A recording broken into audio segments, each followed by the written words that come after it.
So family, this story comes from the Daily Beast. Law enforcement has an extremist problem in its own backyard. Excellent piece by Wajahat Ali. Let's get deeper into this story. And I like how the author laid this out here because the FBI and the Department of Justice wants to protect law enforcement officers, right?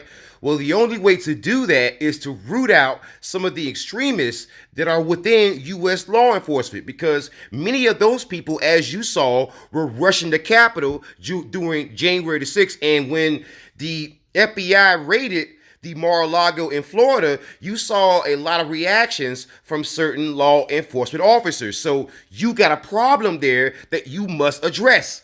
And I like how they pointed out you definitely had law enforcement officers who were down at the U.S. Capitol. Like, for example, you had Thomas Webster, who was the former NYPD officer who was convicted, and the DOJ wants 17.5 years for him, which would be the longest of all the January 6th defendants. So you also had other police officers, like you had two police officers from Virginia. They worked for the Rocky Mount Police Department. That was TJ Fracker and Thomas Webster. You've had police officers out of Seattle, a husband and wife pair. You've had police officers out of Texas. You've had them out of South Carolina, believe it or not.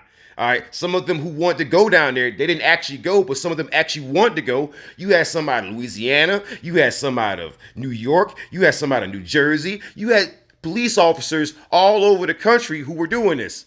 And you have people such as Dr. Heidi Bayrich, who is the co-founder of the Global Project Against Hate and Extremism, who explains why law enforcement is such fertile grounds for these extremist groups.